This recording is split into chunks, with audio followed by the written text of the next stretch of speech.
E aí? Olá, seja muito bem-vindo ao Explica E, seja muito bem-vindo ao nosso canal, seja bem-vindo ao XP Resolve. Com esse que vos fala, eu sou o Gil, sou professor de Geografia aqui do Explica e aqui a gente vai trabalhar uma questão do Enem 2022 de segunda aplicação, tá?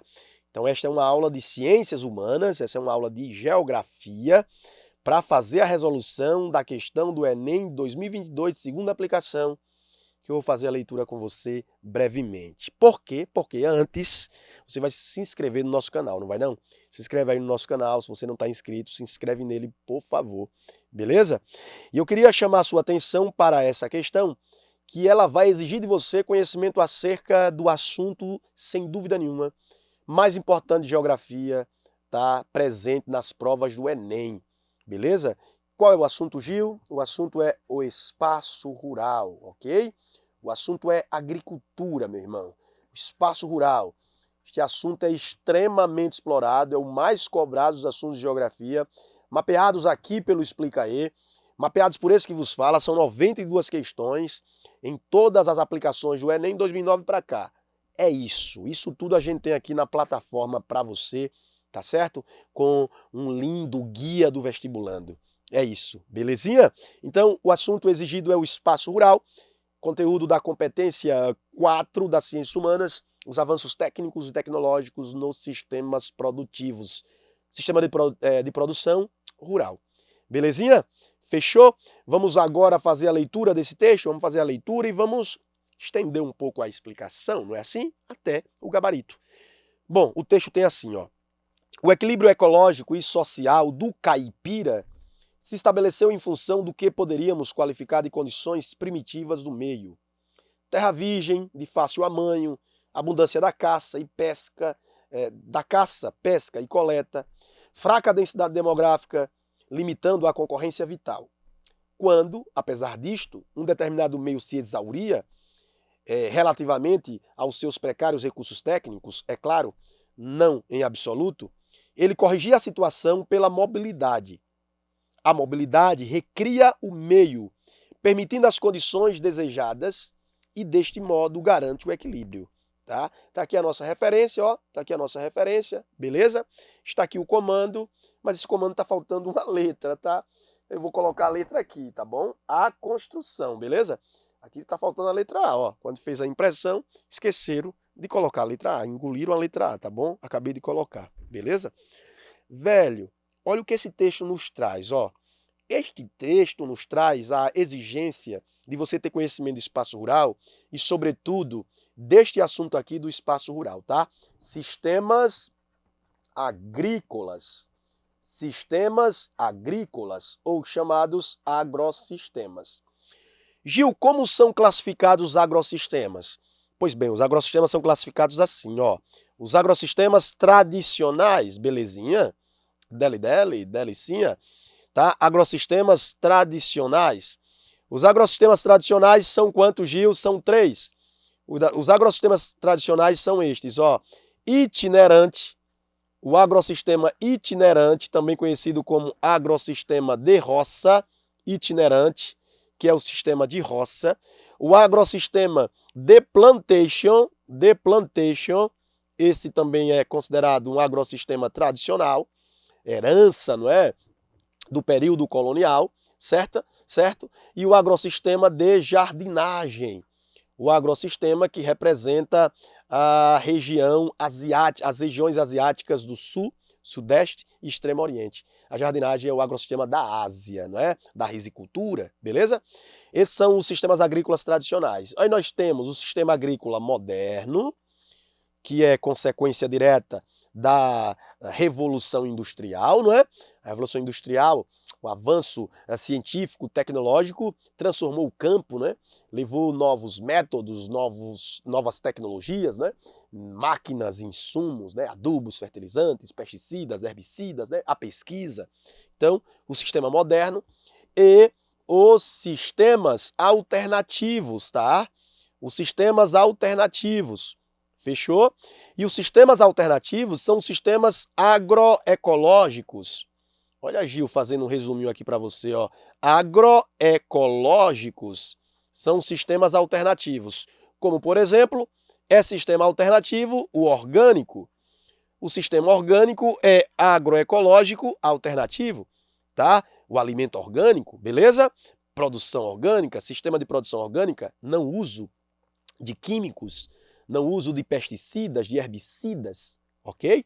Para que não haja contaminação do alimento, utilização de adubo verde, esterco animal, resíduo vegetal, é isso, agricultura orgânica, tá? E também faz parte do sistema alternativo agroecológico a agrofloresta, o sistema agroflorestal, o consórcio entre floresta, animais, não é? A pecuária e a lavoura, tá certo? Esse ambiente de integração entre floresta, pecuária e lavoura, a gente chama de agrofloresta, também é conservacionista, também é agroecológico.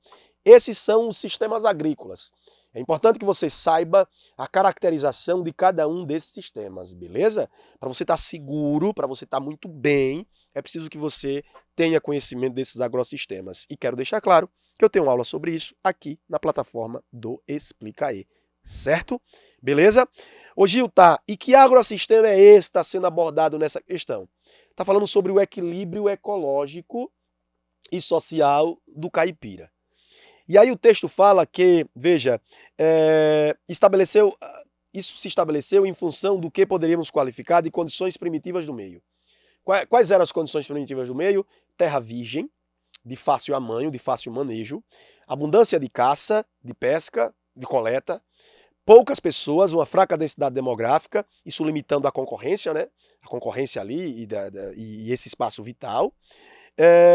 E quando havia, tá, o esgotamento, quando se exauria esse meio natural, quando as condições naturais se exauria, ou seja, quando diminuía a caça, quando diminuía a pesca, certo? Quando a coleta, né, de frutos, por exemplo, já ficava pouca, essas pessoas costumavam deixar essa área, tá? Então as pessoas corrigiam isso, esse caipira corrigia isso, se movendo. Olha aí a mobilidade. Então ele saía dessa área, deixava essa área, abandonava essa área e ia para outra área. Quando ele abandonava essa área e ia para outra área, ele permitia que o meio, tá, se recriasse. O meio ele se recuperava, o meio se recriava. E assim, esse meio ele acabava garantindo o equilíbrio. Que texto bacana, que texto legal, não é mesmo? Então veja, o homem primitivo, o caipira, ele encontrava no meio, não é, condições de muita oferta, de terra, de abundância de caça, de pesca, haviam poucas pessoas para concorrer, não é, por esse espaço, certo? Mas quando aquele meio se exauria, quando se esgotava o solo, a caça, a pesca, ele abandonava essa área e ia para outra área, certo? Beleza? Bom, veja, o texto está tratando de um agrossistema que é esse daqui.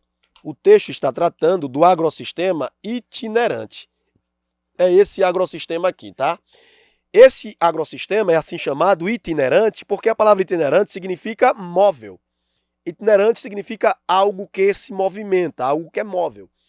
E aqui está dizendo que esse caipira deixava essa área e ia para outra área. Isso era legal porque essa área que ele deixou se reequilibrava, tá? A natureza buscava esse reequilíbrio, essa recuperação, certo? E ele ia para uma outra área, explorar uma outra área, certo? Por isso o nome do agrossistema é itinerante, tudo bem? Daí o nome itinerante desse agrossistema, beleza? E aí tem assim, ó, olha o comando, a construção do sujeito histórico mencionado pelo autor problematiza a relação entre a agricultura familiar e dinamização do mercado local. Tem nada a ver com questões comerciais e mercadológicas, hein? Tem nada a ver. Letra B. Problematiza a relação entre comunidades autônomas e garantia de direitos sociais. Em nenhum momento o texto fala sobre direitos sociais. Em nenhum momento. Direito, por exemplo, à moradia, direito à saúde, direito à segurança, direito... Nada. Não tem nada aqui de discussão sobre direito social. Fechou? Então, a construção do sujeito, que é o caipira, está mencionado no texto, problematiza a relação entre cultivos itinerantes e disponibilidade de riquezas naturais. Não tendo as riquezas naturais disponíveis, eu me movo. Não tendo oferta de terra, mais, né, de qualidade, não tendo mais oferta de caça, de pesca, de frutos, eu deixo essa área e eu vou para outra área. Ou seja, problematiza a relação entre os cultivos itinerantes, as práticas itinerantes e a disponibilidade dos recursos naturais. Tá certo? Beleza? Lembrando que o sistema itinerante é um sistema que faz coivara. Coivara. Ô Gil, o que é a coivara? Coivara é uma queimada, tá? É uma queimada controlada, beleza? Os grupos nativos, primitivos, sejam indígenas, sejam grupos tribais, eles praticavam coivara, eles praticam coivara, eles praticam queimada, só que é uma queimada controlada. Por quê? Porque esses grupos, eles se preocupam demais, tá, com o fogo, de modo a esse fogo não se espalhar. Aí eles criam aceros, tá? Eles criam um espaço assim, veja, se eu vou queimar esse espaço aqui, eu deixo isso aqui tudo assim, ó, desprovido de vegetação, eu faço a limpa disso aqui, eu retiro toda a vegetação que está nessas bordas, ó, tá? Para proteger toda essa área que está aqui em volta, ó. Eu preciso proteger essa área. E aí eu chego aqui, ó. Eu chego aqui, ateio o fogo aqui, ó. Ateio o fogo nessa área, mas o fogo não consegue passar para cá porque aqui não tem vegetação, ó. Aqui eu fiz a limpa. Então, tudo isso aqui que eu acabei de fazer é área de limpa, tá? Isso aí foi limpo, não tem vegetação, ó. É limpa. Compreendeu? E aí o fogo não passa para essas outras áreas, ó. Essa área aqui, ó, toda essa área aqui marginal, ó, não vai ser atingida pelo fogo. Isso é a coivara. Então essa prática da coivara é muito realizada por esses grupos, né, indígenas, grupos tribais, esse caipira que o texto trata, beleza? Bom, mas quando ele queima, ele acaba gerando nesse instante a morte da biota do solo. Ou seja, as bactérias, as minhocas, que são fundamentais para fixar nitrogênio, tá? A biota do solo, os micro-organismos que o solo tem, são fixadores de nitrogênio. O solo precisa ter nitrogênio fixado. Ciclo do nitrogênio.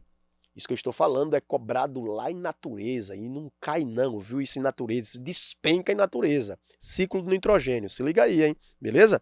E aí, sem a biota no solo, você não tem fixação de nitrogênio, o solo está pobre. Certo? Ou seja, ao perceber que esse solo ficou pobre, já não oferece boas condições de produzir, ao perceber que a caça já está escassa, que a coleta de frutos também está escassa, que a pesca também está ruim, aí o que é que essas pessoas fazem? Deixam esse espaço e vão para outro espaço. Mas quando eles vão para outro espaço, como esse espaço não foi fortemente degradado, há uma reconstrução da natureza, a natureza se reequilibra. Então há um reequilíbrio.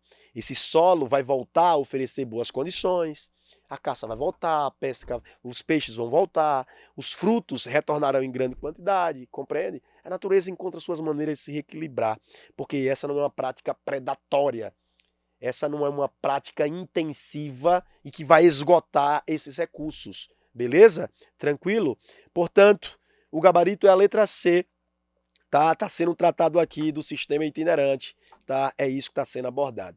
A letra D fala de relação entre cercamento de latifúndios e proletarização de setores camponeses. Aqui não está falando sobre cercar latifúndios, cercar propriedades, o texto não está falando sobre isso, nem a proletarização, a relação de trabalho assalariado de camponeses. Não está sendo falado sobre isso. Nenhum texto fala sobre condições de competitividade e ampliação de agroindústria. Onde que o texto está falando sobre processamento, tá? Transformação de alimentos, né? A partir de uma indústria. Não tem nada disso. Fechou? Portanto, o gabarito é a letra C. E assim eu me despeço de você, mas antes, se você gostou desse vídeo, deixa seu like, compartilha esse conteúdo, tá certo? Para que mais pessoas tenham acesso a ele. E se puder, deixa um comentário aí, massa para nós, valeu?